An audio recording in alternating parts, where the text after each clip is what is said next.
in case I've never mentioned it on any of those, if you go to the TF Radio Network YouTube page, I am very occasionally on a podcast called New Soundwave, which is a video gaming podcast.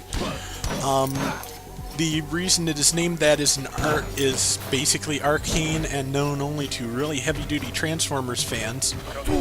Okay, the shout will not help me here. I'm not sure I can do this. Matter of fact, I am certain I just failed to do this, so let's go. But it was a really awful dub of one of the Transformers anime that never got here, because the original Transformers, if you want to get technical, is a cartoon. Oh, we're in the Maya. This is a bad idea. Let's do it.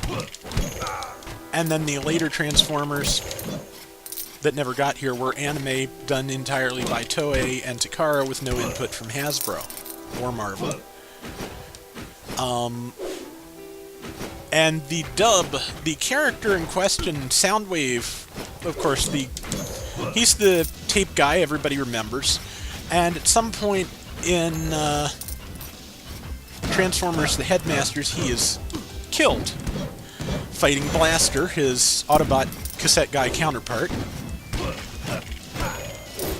And he is put back together, they are both put back together with, well, Blaster always had the capacity for 2 tapes, but Soundwave is upgraded for that. And the Japanese name for the new version of Soundwave is Sound Blaster, which is kind of funny on several, levels. One being his name now contains the name of his arch rival, for one. For another, it's the old audio cards standard, audio card driver standard from the 90s. So, again, it's funny on a whole variety of very subtle, nerdy levels. But in the dub, boy, I have gone off track on this conversation. In the dub,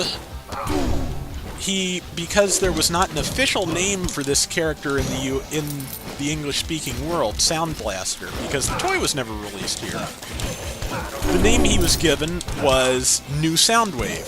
So, Soundwave has been, just search Soundwave is now New Soundwave, and you will bring up some of this ridiculously atrocious dub. It's, Speed Racer and the early anime like that sound kind of amateurish in comparison to the quality of voice acting we get today in dubs.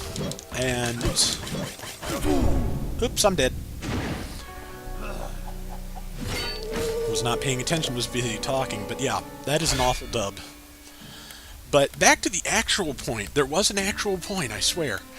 I'm on a video gaming podcast called New Soundwave. We just did it this week for the first time in forever, talking about the 2DS and Mighty Number 9. And, the 2DS I still don't know about. It could work the way Nintendo wants it to and be a nice low-cost alternative to the 3DS, and also since they kind of shot themselves in the foot when the 3DS was being released. And, before, in the month before it was released, they started, they were upfront about it. I'll give them credit for that. They didn't try to hide it, but they started talking about, yeah, you might want to not let your kids, under a certain age play this, because it might, melt their eyeballs. I'm paraphrasing here, obviously. But, yeah, I think they're thinking that was really kind of a hindrance to them. And they may, in fact, be right. But, yeah, so now there's a version of the 3DS that is only 2D and has no hinges, and thus should be more durable, except for where the screen gets scratched all to hell, presumably. I don't know, it might work. The one thing I keep thinking about it is that it will be Well, Istvan82 brought this up, and I might have talked about this last week, but I have the memory of a goldfish. You can ask around, it's true. And Istvan was saying that he thinks it could be really handy for recording stuff for Flailthroughs, because since there's no TV out on any Nintendo Portable, and there's not been a player for it in two and a half hardware generations now, counting the DSi as half a hardware generation. Recording DS games means emulation, or it means sticking a webcam in the DS's face, which is how we have done it in the past when we have recorded DS games.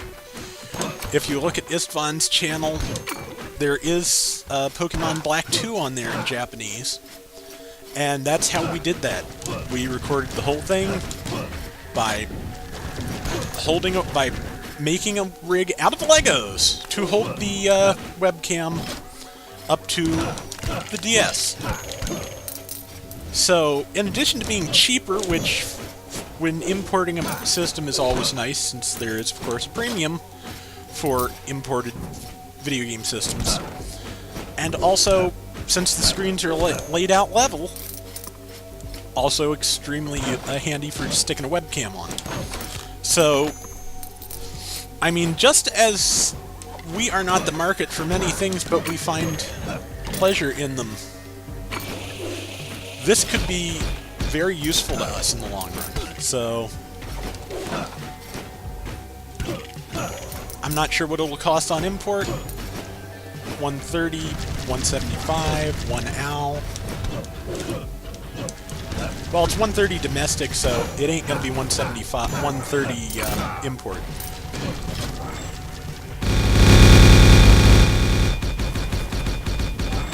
That cost a lot of MP, but it was fun. I'm going to take a lot of damage doing it, but I think I am going to successfully defeat all enemies, so, and have. And armor bonus, so I will take less damage in the future. Excellent. Okay.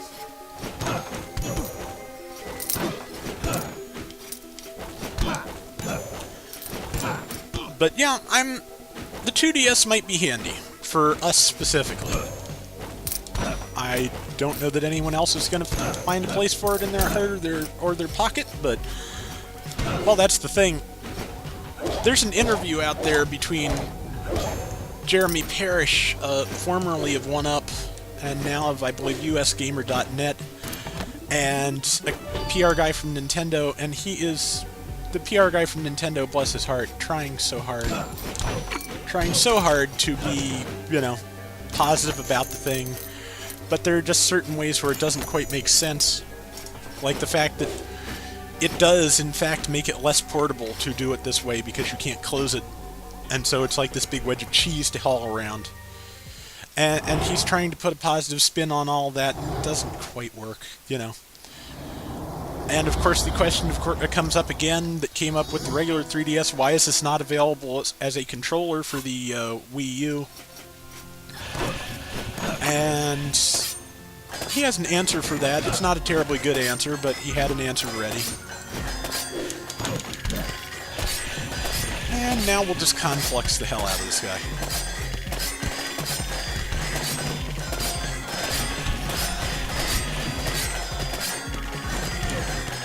Only a little bites of damage, but bites of damage.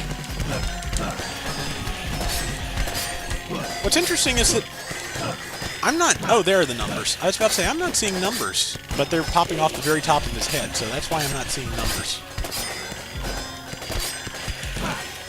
Almost got him. Gotcha. And all his money explodes upwards where I can reach it. Thank you very much. Let's see, anybody else here explode into a pile of cash? And sometimes they don't disappear. And 2 magic damage and 1 HP up. Not bad. So, that's 2 down and 2 lives. Pretty good. And now I'm going to head for the Maya. which is admittedly kind of dumb. I don't have a lot of health, but we're going to try it. It looks very much like the Maya's going to be pretty close to the entrance, so we'll find out.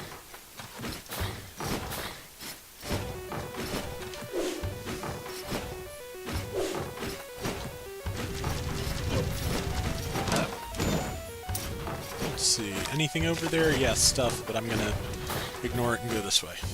Well, here's Keter's room again. Keter's room again means more health and more money.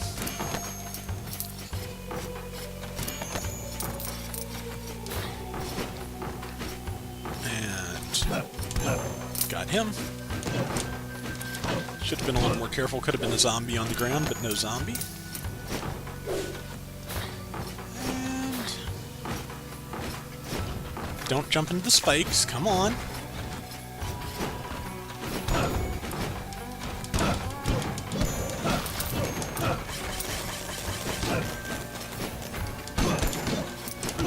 Ow. But the other thing we talked about, of course, is Mighty Number 9. I am in favor of it. Though, like I said on the show, slightly hilarious that, you know, I'm sure I've got other people here remembering when a new Mega Man or Mega Man-like game was nothing unusual and was, in fact, oh god, another Mega Man sequel. You know, the later X games, the later regular Mega Man games, the later Battle Network games, it got to the point where Mega Man was horribly overexposed in sequels that were not really adding enough. And, you know, I'm pretty forgiving of sequels that take a winning formula and only expand on it slightly. I mean, again, still a fan of Dynasty Warriors. They just announced a new Dynasty Warriors Gundam as well. Gotta get that. And where was I going with that? But, you know, Mega Man just overdid it for a long time. And it's amazing how much a little time without Mega Man will do. Because, oh, I'm gonna die, huh? Oh well, if I don't get it, the next generation will. Shields up. Red alert.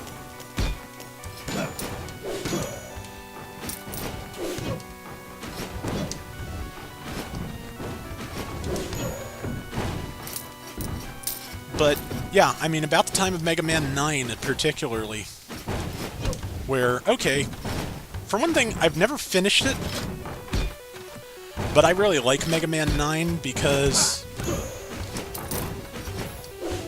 Mega Man, the original Mega Man was one of those formulas where I felt that the more you add to it, the more you take away from it.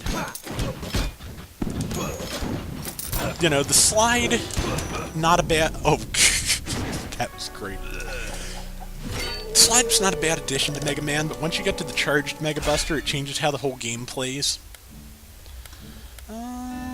Taking the Paladin. Let's see how much money I lose this time. With still no new gear to show for it. This time I lose 114,000 gold. A little bit more every time, hooray. But conversely, once you get to Mega Man X, which gives you what you need to make the chargeable Mega Buster work, which is the ability to run away.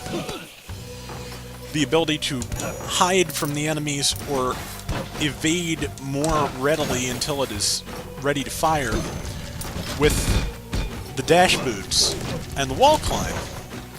Mega Man X is great, and that's one of the reasons to really look forward to Mighty Number 9, which is that the first, practically every time Keiji Inafune got a chance to actually rework Mega Man as opposed to just create another Capcom upgrade kit for Mega Man.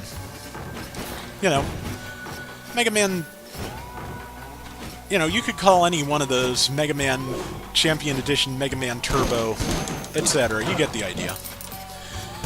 You know, when he actually has time to stop and think about it and make a new Mega Man series, it's usually pretty good. I liked Mega Man Battle Network, I liked Mega Man Legends. If Capcom was really smart and wanted to, you know, bring the actual Mega Man back to compete with Inafune, now would be a great time to finish Mega Man Legends 3, the way people have been requesting of you for a couple of years now.